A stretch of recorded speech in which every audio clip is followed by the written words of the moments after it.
आगे की तीसरी कविता कितनी नावों में कितनी बार। कविता का क्या उद्देश्य है, क्या मूल भाव है, क्या संदेश देना चाह रहे हैं, ये इसमें देखते हैं। आगे की कितनी नावों में कितनी बार। कविता के माध्यम से कवि स्पष्ट किया है कि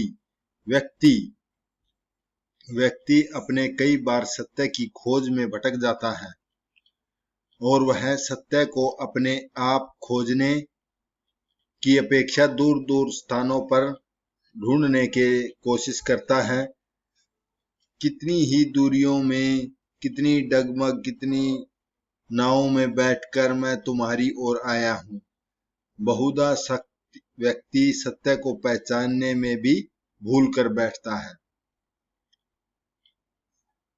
कवि स्वयं कई बार इसी उद्देश्य से विदेशों में गया, किंतु वहां विदेशों की तेज चकाचौंध में खो गया। उसने अनुभव किया कि यहाँ चकाचौंध बनावटी और असत्य है।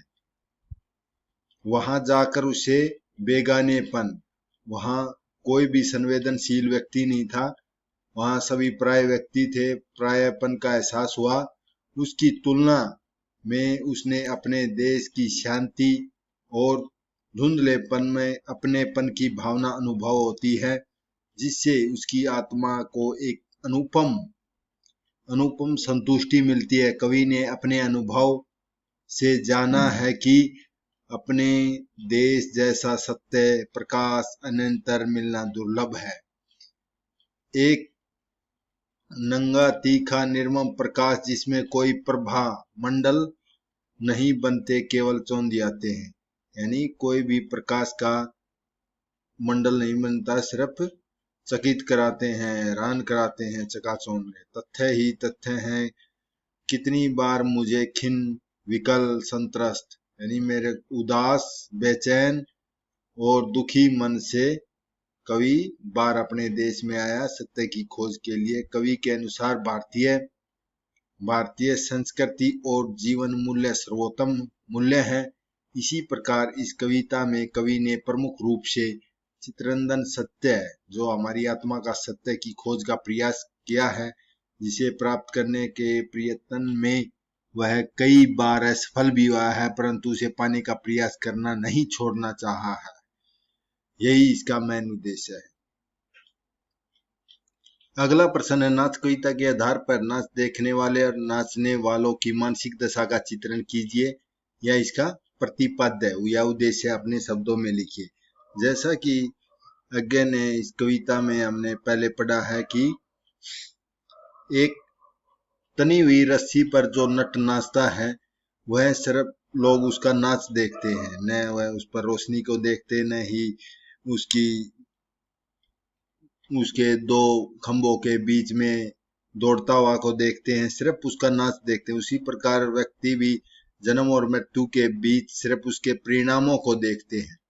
तो नाच जो आगे की एक रहस्यात्मक कविता है, इसमें उन्होंने बाजीगर के समान एक तनी हुई रस्सी पर नाच दिखाने वाले और उस नाच को देखने वालों की मानसिकता पर प्रकाश डाला है। नाचने वालों के लिए तो यह एक रोजगार है, क्योंकि नाच के द्वारा वह अपनी आजीविका चलाता है, किंतु नाच देखने वालों के लिए मात्र क्या है, मनोरंजन है। वे तो सिर्फ मनोरंजन के लिए देखते हैं।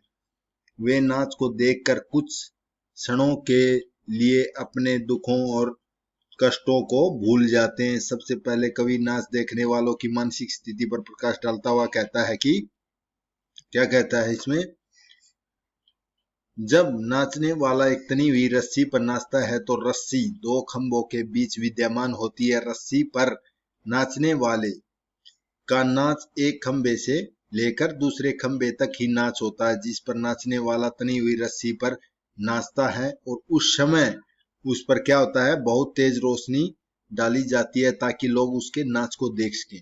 नाच देखने वाले लोग न तो नाचने वाले को देखते हैं और न ही उस रस्सी को देखते हैं जिस पर वह नाच रहा है। वे उस रोशनी को भी नहीं देखते जिससे नाच दिखाई देता है। वे तो केवल नाच को ही देखते हैं। कवि के कहने का तात्पर्य है कि नाच देखने वालों का संबंध केवल नाच से है। कौन नाच रहा है, कैसे नाच रहा है, नाचने वालों पर रोशनी डाली जाती है अथवा जिस रस्सी पर वह नाच रहा है वह दो खंभों के बीच तनी हुई है। इस बात की ओर कोई ध्यान नहीं देता कि उन्हें केवल नाच से मतबल है, क्योंकि नाच के द्वारा ही मनोरंजन होता है। यहाँ लिखता है कवि, न मुझे देखते जो नाचता है, न रस्सी को जिस पर मैं नाचता हूँ, न खंभों को जिस पर रस्सी तनी हुई है, न रोशनी को जिसमें नाच दिखता है। लोग सिर्फ क्या है, नाच देखते हैं। दूसरी ओर नाच देखने वालों की अपेक्षा नाचने वाले की मानसिक दशा कुछ अन्य ही प्रकार की होती है। नाचने वाला केवल एक खंबे से दूसरे खंबे तक दौड़ता है। वह चाहता है कि दोनों खंभों में से किसी एक सिरे से रस्सी खोल दी जाए ताकि रस्सी का तनाव ढीला हो जाए, उसका नाचने का काम समाप्त हो जाए, वह अपने काम से मुक्त हो जाए, परंतु हो नहीं पाता।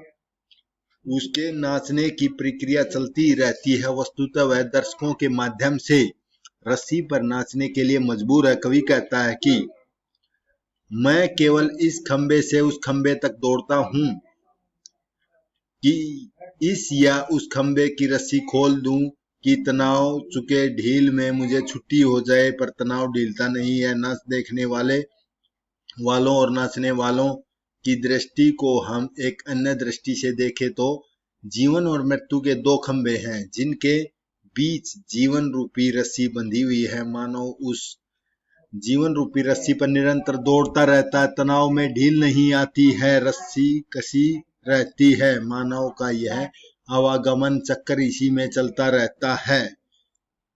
यह दीप अकेला कविता के आधार पर कवि के व्यष्टि और समष्टि विचारों का विवेचन कीजिए। यह दीप अकेला कविता का उद्देश्य या प्रतिपाद्य क्या है, ये देखिए।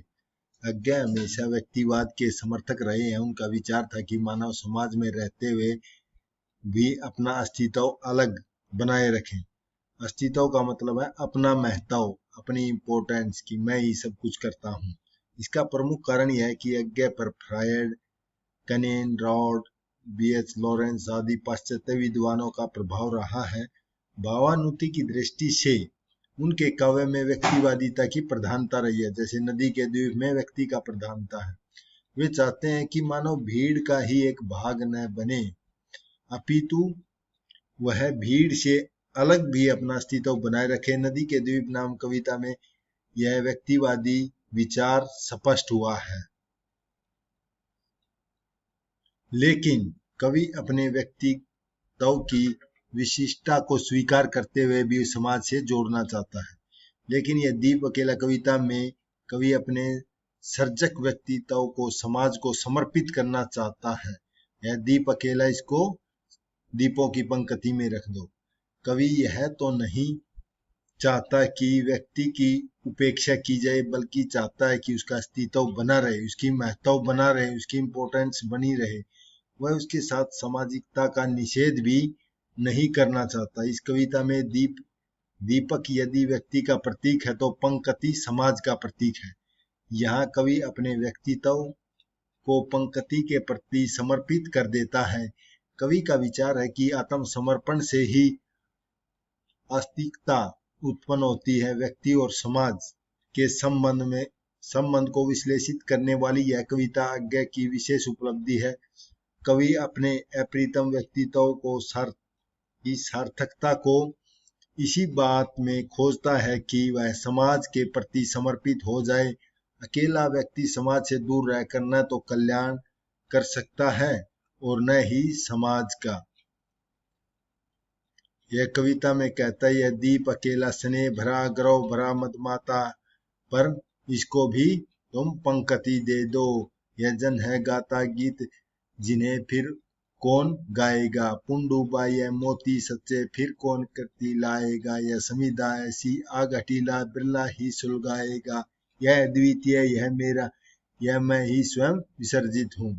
वास्तविकता यह है कि कवि अपने अस्तित्व को अक्षुण्ण बनाए रखना चाहता है, परंतु वह समाज के प्रति निरपेक्ष समर्पण भी करना चाहता है। दीप भले ही एकांकी हो, लघु हो, यानी दीपक क्या है, छोटा है, अकेला है, एकांकी है, लघु है, लेकिन उसकी लघुता में आत्महीनता का बोध नहीं है। कवि मानता है कि वह समाज के कल्याणार्थ गीत नहीं लिखेगा तो समाज में उसको उचित सम्मान प्राप्त नहीं होगा। इसीलिए कवि ने स्वयं पुनडुब्बा कहा है, जो समाज रूपी सागर में डुबकी लगाकर सच्चे मोती बाहर निकाल कर लाता है। जो गीत कवि ने लिखे हैं उन्हें कवि और नहीं गा सकता, क्योंकि कवि के गीत लंबी साधना की परिणति है। जो संविदा कवि ने सुलगाई है वह कोई और नहीं सुलगा सकता। इसलिए कवि ने व्यक्ति रूप में अप्रीतम है, लेकिन वह इसे समाज को समर्पित कर देता है। इसलिए कवि समाज से आग्रह करता है कि वह कवि रूपी दीपक को समाज रूपी पंक्ति में रख दो, उससे उसे उचित सम्मान मिले, उसकी प्रतिभा का सरल प्रयोग हो सके। कवि की धारणा है कि समाज के प्रत्येक व्यक्ति का स्वतंत्र अस्तित्व रखता है, लेकिन फिर भी वह समाज की एकमात्र इकाई नहीं है। यदि वह समाज को कुछ देता है तो उससे कुछ लेता भी है। कवि को अपने व्यक्तित्व पर इतना विश्वास है कि वह अपने लघुता में भी नहीं कांपते हैं। उनकी कविता में जो पीड़ा, उसकी गहराई को वे स्वयं नापते हैं। भले ही अज्ञ को असंख्य बाधाओं, कष्टों और सामाजिक समस्याओं का सामना करना पड़ा हो, लेकिन फिर भी वे द्रवित और चीर जागरूक है। उनके काव्य में भावनाओं का आलिंगन करने के लिए भुजाएं चिरकाल तक उठी रहती हैं। कवि किसी भी अवस्था में अपना साहस नहीं खोना चाहता। कवि लिखता है, यह वह विश्वास नहीं जो अपनी लघुता में कापा है, वह पीड़ा जिसकी गहराई को स्वयं उसी ने नापा है। कुत्सा, अपमान, अवज्ञा के धुंधले कड़वे तम में वह यह सदा द्रवित चीर जागरूक अनुरक्त नेत्र उलम बाहु या चीर अखंड अपना पा है। अतः हम कह सकते हैं कि अज्ञ की वेष्टि माने व्यक्ति का समर्पण करते हुए भी उसे समष्टि के साथ जोड़ना चाहते हैं। समष्टि माने समाज से जोड़ना चाहते हैं। दोनों के समन्वय से ही व्यक्ति और समाज का कल्याण है। अगला प्रश्न है, सूनी सी सांझ एक कविता के मध्य कवि क्या कहना चाहता है, इस आधुनिक बोध से कैसे जुड़ी हुई है।